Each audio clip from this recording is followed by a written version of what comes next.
Assalamualaikum warahmatullahi wabarakatuh. Hai teman-teman, kembali lagi bersama saya Lady Ahmad di sini. Teman-teman solihaku, gimana kabarnya hari ini? Semoga kita semua ada dalam keadaan sehat, diberikan kelimpahan rezeki, halal barokah, disertai semoga Allah Subhanahu wa taala memberikan kemudahan untuk setiap urusan kita. Amin. Nah, teman-teman, di video kali ini saya akan sedikit membahas bagaimana cara saya mengelola uang THR anak gitu ya. Dan ini alhamdulillah sudah saya lakukan selama beberapa tahun terakhir gitu ya. Mungkin ada 3 tahun terakhir gitu teman-teman. Dan alhamdulillah ini tuh bagi saya alhamdulillah berhasil gitu ya teman-teman. Semoga teman-teman bisa mengambil hikmah ataupun manfaat yang bisa saya berikan. Mungkin mudah-mudahan gitu ya. Saya berharap ada manfaat yang bisa saya berikan. Nah, langsung saja di sini. Jadi ini tuh uang THR anak saya gitu ya, teman-teman. Alhamdulillah kemarin anak saya mendapatkan uang THR gitu ya. Alhamdulillah. Untuk nominalnya mohon maaf ya teman-teman ya, pokoknya segini gitu ya. Untuk nominalnya tidak saya sebutkan. Ya pokoknya seginilah ya, teman-teman. Kemudian di sini, jadi untuk membahas THR anak gitu teman-teman. Di sini saya membagi beberapa tahap gitu ya, ataupun berapa alokasi gitu teman-teman. Di sini saya membuat rancangan gitu. Untuk tabungan pendidikan itu sebanyak 50% dari yang anak saya dapatkan gitu. Karena alhamdulillah untuk rezeki anak saya ini ya terbilang alhamdulillah gitu bagi kami gitu ya teman-teman. Mungkin kan setiap anak itu rezekinya berbeda-beda ya teman-teman. Jadi tidak bisa disamaratakan. Nah, di sini saya membagikan ataupun mengalokasikan 50% untuk tabungan pendidikan. Kemudian 30% untuk simpanan kebutuhan si anak. Nah, setelah itu juga saya alokasikan 20% untuk keinginan seketika gitu. Karena biasanya kan untuk setelah lebaran itu kan anak tahu dia itu punya punya rezeki gitu ya. Kemudian pasti anak itu menginginkan sesuatu gitu ya, teman-teman. Jadi, biarlah untuk reward untuk anak sebagai bentuk ya satu kebanggaan gitu. Mungkin satu bentuk, bukan. Maksud saya satu bentuk anak itu bisa menikmati rezekinya gitu ya. Jadi biarkanlah anak menggunakan saya alokasikan dananya sebanyak 20% untuk di momen lebaran, biasanya kan sambil liburan gitu ya teman-teman. Nah, jadi untuk alokasi keuangannya untuk anak ini saya alokasikannya seperti ini. Pasti dalam rumah tangga itu berbeda-beda ya teman-teman. Setiap ibu, setiap orang tua pasti berbeda-beda untuk mengalokasikan keuangan THR anak gitu. Jadi ini sih hanya cara saya saja gitu ya teman-teman. Nah, untuk alokasi keuangan anak saya ini, saya kan simpannya itu 50% untuk, jadi uangnya saya simpan saja ya teman-teman. Nah, untuk 50% itu tabungan pendidikan. Setiap bulan saya menyimpan mengalokasikan untuk kebutuhan tabungan pendidikan gitu maksud saya.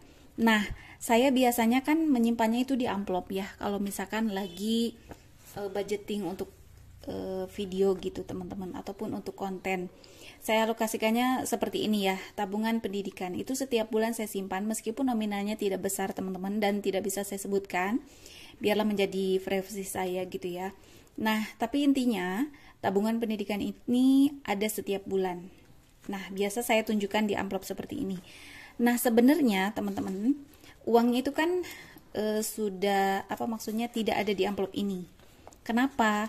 Karena untuk sementara mungkin iya di amplop ini, tetapi kemudian saya simpan di tabungan ataupun di rekening gitu ya.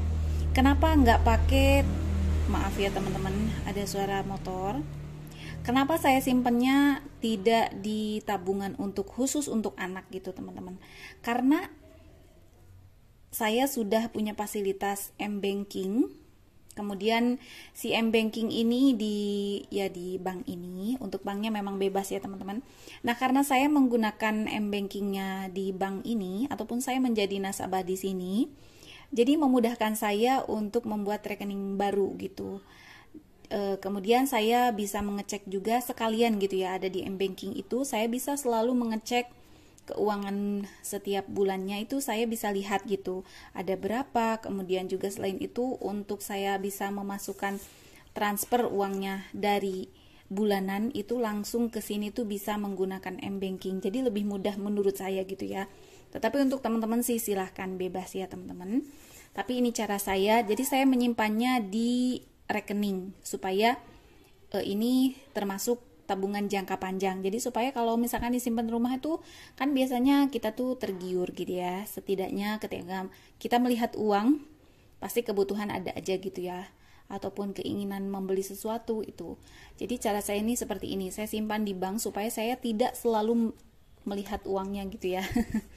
Nah, kemudian untuk sisanya ini, jadi simpanan kebutuhan ini sebanyak 30%. Ini saya simpan biasanya di binder tabungan khusus punya saya gitu ya teman-teman. Biasanya saya menabung harian ataupun tabungan ya receh-receh gitu tuh di sini saya simpannya. Nah, saya simpan sebanyak 30%.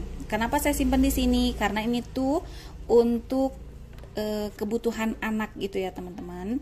Jadi ketika anak membutuhkan sesuatu, nah kita tuh nggak bingung ya teman-teman, kita nggak bingung uangnya dari mana gitu. Ini sepengalaman saya gitu ya. Jadi saya tidak kebingungan harus mengganggu keuangan bulanan ataupun apa gitu ya, misalkan dari bulanan kita.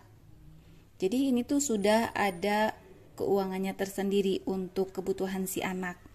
Kemudian juga kalau ini yang terakhir, ada keinginan sebanyak 20%. Seperti yang saya bilang tadi, jadi si anak itu kan pasti setelah lebaran pengen beli apa ataupun pengen main kemana, dia pengen apa gitu ya, dia bisa gunakan uangnya ini. Sebagai bentuk dia tuh memang bisa menikmati uangnya sendiri gitu. Ini kan rezekinya dia gitu ya. Jadi saya alokasikan 20%. Nah, seperti ini ya teman-teman metode yang saya gunakan. Jadi untuk alokasi saya gitu, untuk tabungan THR anak itu saya kelolanya seperti ini ya teman-teman, supaya tidak apa ya, supaya lebih tertata gitu ya teman-teman. Dan selama ini saya hampir 3 tahunan ini saya melakukan metode seperti ini ya, alhamdulillah berjalan lancar. Kemudian juga si anak bisa menikmati uangnya dengan dengan baik dan benar gitu. Kalaupun dipegang dengan oleh anaknya sendiri kayaknya belum memungkinkan ya, karena anak saya masih umur 11 tahun. Dia belum bisa lah untuk memegang uang yang terlalu banyak gitu ya teman-teman. Nah, jadi seperti ini, semoga ada manfaatnya yang bisa teman-teman ambil. Jika memang dirasa ada yang masih keliru, ayo silakan berbagi di kolom komentar supaya saya lebih bijak lagi untuk mengelola keuangan seputar keuangan anak gitu ya teman-teman. Terima kasih banyak untuk teman-teman yang sudah menonton. Sampai jumpa lagi di video berikutnya. Semoga kita semua ada dalam keadaan sehat. Wassalamualaikum.